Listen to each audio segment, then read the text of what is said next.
You love it, I love it, and so many of us grew up watching it. It's the show that refuses to die and is stretched out into many other forms of media. You've got books, movies, video games, and not to mention the thousands of memes using all the different characters. We, of course, are talking about one of the all-time great animated shows, and that is SpongeBob SquarePants.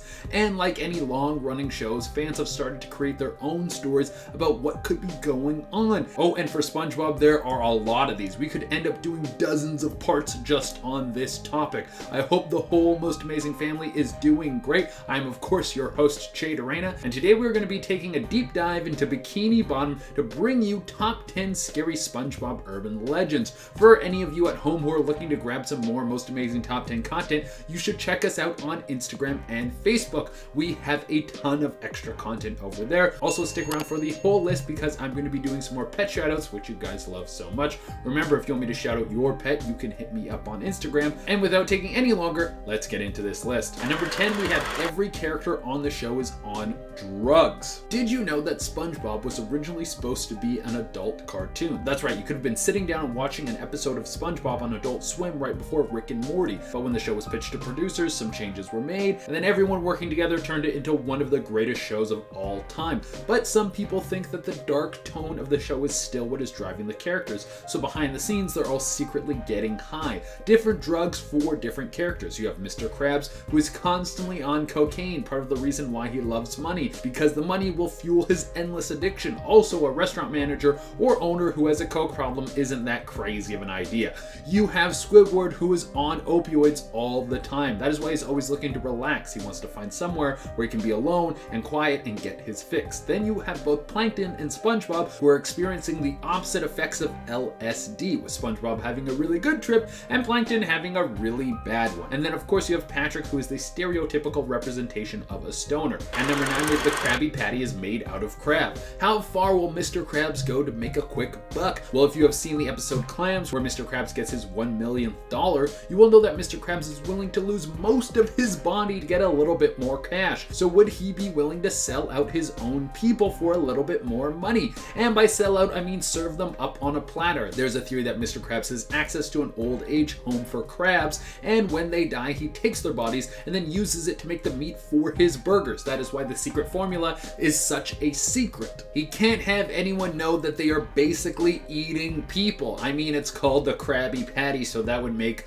a lot of sense. At number 8, we have Pearl was kidnapped. Now let's keep down the road of Mr. Krabs being an icy psycho that would do anything for money. It's easy to see that Mr. Krabs' daughter, Pearl, doesn't really have any of his qualities. Mr. Krabs is short and stout, he has a pirate accent, he has red skin and claws, and he's a crab, and his daughter is an enormous whale. I really don't think those two species can crossbreed, and if they did, it wouldn't turn out as Pearl. It would be some sort of crab whale monster that would be in my nightmares every night when I go to sleep. Well, the theory is that Mr. Krabs actually kidnapped Pearl from her family. He then asked for ransom. He got the ransom money wired to his account, but then he couldn't find a way to give Pearl back to her family without being caught, so he decided that he would just keep her and raise her because he didn't have the heart to kill her. He might be able to feed crab to people, but he's not that big of a monster. He won't kill a baby. But this is how he was able to open the Krusty Krab. He used the ransom money to go to a new town and run an extremely successful business. And number 7 with SpongeBob is the supreme overlord of the jellies. There are several storylines with SpongeBob and the jellyfish. Most of them are about how deadly the jellies are, and they basically are willing to kill at all times. But on several occasions we have seen that SpongeBob has some sort of power over the jellyfish.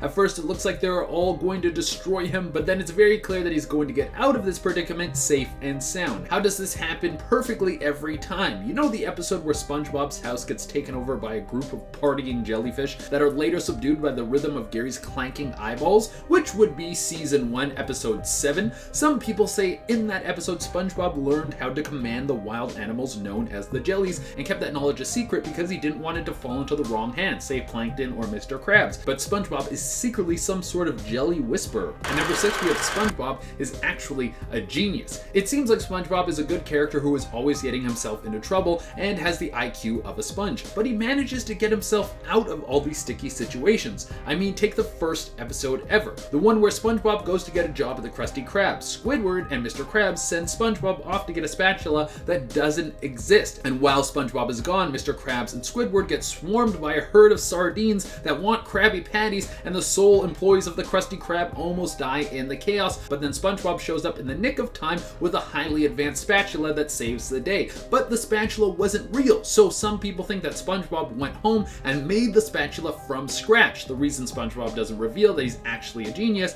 is because he wants to live a quiet life in Bikini Bottom, or he might be hiding from something. At number 5, we have everything comes back to sex. It doesn't matter if it's Disney, Nickelodeon, or Cartoon Network, or any other cartoon brands that we know and love, someone will always find some sexual innuendos in them. Now, is this someone that needs to get their mind out of the gutter, or is it the creators that are finding ways to be a little cheeky? In the episode Karate Chopper, Sandy and SpongeBob find each other, and they learn that they both have a passion for karate, so they start doing that all the time. Every time they do, they make sure that they're wearing protection, and they even start doing it over the phone. Now, this might be a little bit of a stretch, but I wouldn't be surprised because there are so many hidden messages in other cartoons. At number 4, we have Sandy Cheeks is on the run from the law. Sandy has been in Bikini Bottom for a really long time, an amount of time that seems way too long, especially for someone who said they were moving to Bikini Bottom to study sea creatures, and for someone who thinks Texas is so great. I mean, it's pretty much her whole personality. So if Texas is so good, why has she abandoned it? Well, some say that she can't go home because she's actually on the run from the law. Sandy is a scientist, but the type of science that she partakes in might be closer to something that Walter White does. She might have been cooking drugs and had a run-in with the wrong people, and then had to go somewhere where they could never find her, which would be under the sea. At number 3, we have Patrick Scheme. Some people see Patrick as this bumbling boob who can't really do anything for himself and is constantly lost. But if you pay close attention to what he does, he's actually very manipulative. He's petty, and he works the people around him to get what he wants. Some people think that he has antisocial personality disorder. Basically, he wants to control the people around him so he can milk them for all they're worth. He does this under the guise of being dumb, so people eventually give in, and then he can walk away feeling great. At number 2, we have SpongeBob is immortal. So SpongeBob has been on the air for a very long time, but the character has never changed, and we have never found out his exact age. There have been hints, but they're often contradicted by other episodes. Now, how could this be? Well, maybe SpongeBob has been around since the dawn of time and will continue to exist long after that. In the episode where Squidward goes back in time, we see a prehistoric SpongeBob with Patrick, which could suggest that they've both been around since this prehistoric period. That could be why the two are so carefree and focused on having a good time. There is no need to squabble when you can live forever, and it could be why SpongeBob has been able to develop skills so fast. He was able to carve a chunk of marble into a beautiful statue of David in just one motion. And for the number 1 spot, we have Bikini Bottom was a nuclear test site. You have talking fish, superheroes, crazy businesses, and so much strange stuff going on. How does a full society form without anyone on the surface finding out? Well, it's a government secret, you dummy. When the world's governments were testing nuclear arms, they would often blow them up underwater. Now, all of this radiation had to go somewhere, and many people think it might have ended up in the same spot, with the ocean currents taking it to the same location. This caused the life in the area to accelerate and form unknown mutants. And then we get intelligent life, and the rest of the show takes place. I mean, how else do you get a bunch of sea monsters living in the same town, other than the fact that it's a cartoon? I shouldn't be digging so deep into this because it's actually much simpler, and I'm taking this way too seriously, and I couldn't make my life a lot easier. No, that could never be the reason. Alright everyone, that has been our list, and as promised, I'm going to be doing some more pet shoutouts. Remember, if you want me to shout out your pet, you can hit me up on Instagram. I pick new pets every day, so if you don't get picked one day, you can message back another day. I usually pick who messaged last, so if I don't pick you, you can message again and again and again. And without taking any longer, let's shout out some pets. First up, we have Loki, who is a cat giving us some pretty hard side-eye right there. That's one of the hardest side-eyes I've ever seen. Following that, we have Blue and Boston, who are some big, thick boys on a couple of couches. Then we have Willow, who is only a year old. She is so young. She's just a little pupperino. Then we have the bearded dragon, Zeus. This guy looks super cool. I love him. And to close it out, we have the super cute picture of Coda, who's really enjoying playing around. Alright everyone, that has been our list. Thank you all so much for tuning in. As always, I would love it if you could like, comment, subscribe, and hit the little notification bell. Until next time, I've been your host, Jade Arena, and keep watching SpongeBob. Bye!